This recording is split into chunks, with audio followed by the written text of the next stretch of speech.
Hello everyone, hope you are doing well. This is Akriti and welcome back to my channel.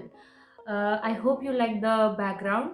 थोड़ा Diwali vibe है. खैर, let's not focus on that. In this video, we are gonna talk about things that you shouldn't do while preparing for JEE. JEE की preparation करते वक्त या किसी भी competitive exam की प्रिपरेशन करते वक्त क्या क्या करना चाहिए उसकी लिस्ट मुझे लगता है कि हर स्टूडेंट के पास होगी ही. But I have come up with 5 things that you shouldn't do. Like, just don't do this. So without wasting any further time, let's get into the video.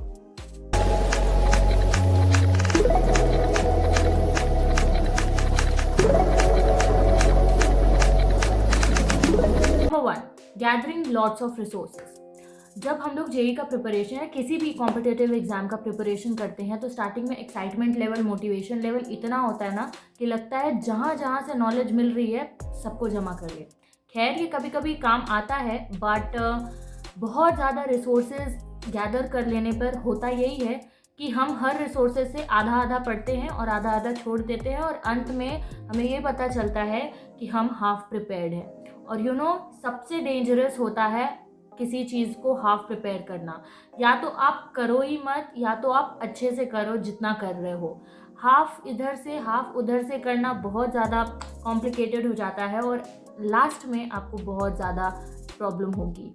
तो मैं कहूँगी स्टिक टू वन रिसोर्स, क्योंकि आप अगर हर जगह से resource collect करने लगेंगे तो बहुत ज़्यादा ब्लंडर हो जाएगा एंड आपको बहुत ज़्यादा प्रॉब्लम हो जाएगा अपने सिलेबस को कवर करने में. So my advice would be कि stick to one resource. Number 2 comes ignoring mock test.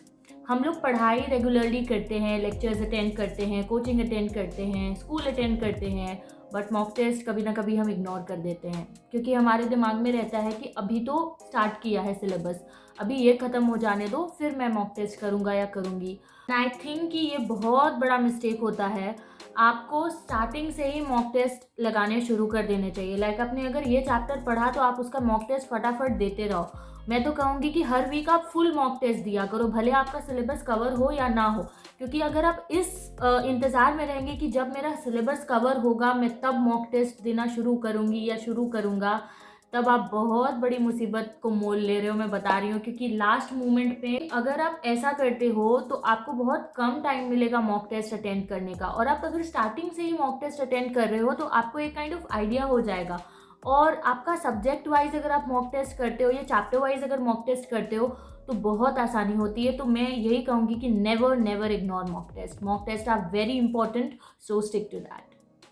Third one which is very common in most of the student is that lack of revision. हम लोग बहुत सारा ज्ञान ले लेते हैं, लेक्चर्स अटेंड कर लेते हैं, सब कुछ पढ़ लेते हैं, बट रिवाइज नहीं करते.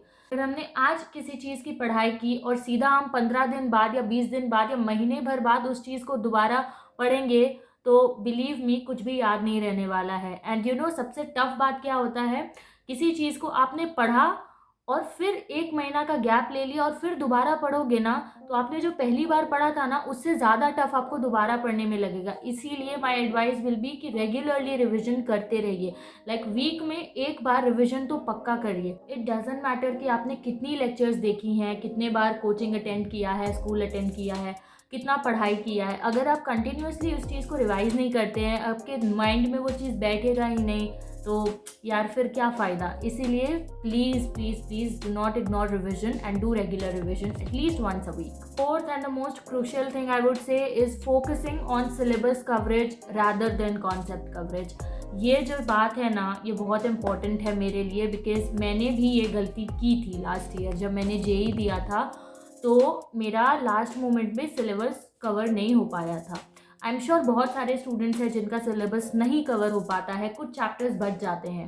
तो मैंने क्या किया, मैं इतना ज़्यादा फोकस हो गई कि मुझे सिलेबस कंप्लीट करना है. उसके चक्कर में मैंने जो ऑलरेडी पढ़ा था ना उस पर ज़्यादा फोकस मैंने नहीं दिया और सिलेबस कंप्लीट करने के चक्कर में जो मैंने ऑलरेडी पढ़ा था वो भी ब्लंडर हो गया. तो प्लीज़ यार ये वाली मिस्टेक मत करना.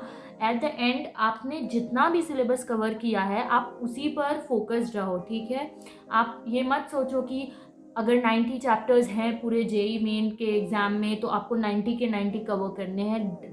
मतलब अगर आप कर लेते हो तो that is well and good. अगर नहीं होता है, अगर आपने मान लो 60 किया है, 50 किया है, लाइक 70 किया है, तो भाई उसी पर स्टिक रहो। Don't need to grab anything and everything. इसीलिए मैं कहूँगी focus on concept coverage rather than syllabus coverage.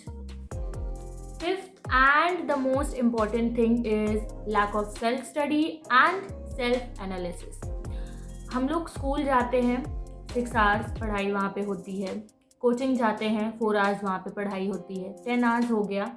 और 10 आवर्स का पढ़ाई को हम लोग समझते हैं कि भाई हमने बहुत पढ़ लिया, लाइक आज स्कूल भी अटेंड किया, 4 आवर्स कोचिंग भी अटेंड की, तो बहुत पढ़ लिया। मैं आपको बता दे रही हूँ, अगर आप 24 में से 22 घंटे भी अगर आप स्कूल और कोचिंग अटेंड करोगे और दिन में 1 या 2 घंटे भी अगर आप सेल्फ स्टडी नहीं करोगे ना, तो फिर किसी चीज़ का कोई फ़ायदा नहीं है, क्योंकि at the end of the day self study बहुत ज़्यादा मैटर करता है। मैं कहूँगी कि जितना आप स्कूल में नहीं सीख पाओगे, जितना आप कोचिंग में नहीं सीख पाओगे, उतना आप खुद से स्टडी करके सीख सकते हो, क्योंकि आपको पता है कि आपको क्या नहीं समझ में आ रहा है, आपको पता है कि आपको क्या समझ में आ रहा है। तो ये आप सेल्फ स्टडी करके और सेल्फ एनालिसिस करके ही पता लगा सकते हो।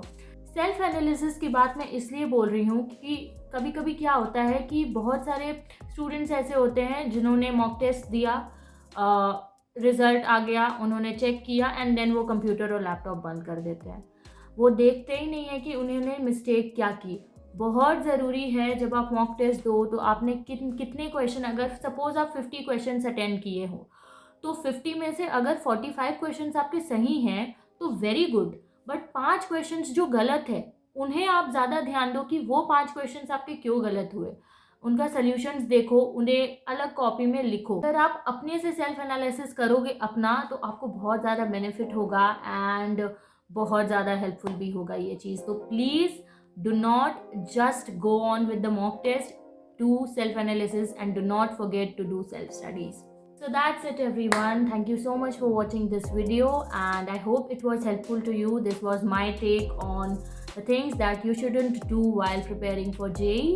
आई होप इससे आपको मदद मिली होगी। अगर मिली है तो प्लीज़ कमेंट डाउन करना, और ये to ask anything regarding all these kind of preparation, या आपको कोई दिक्कत होती है तो please feel free to comment down.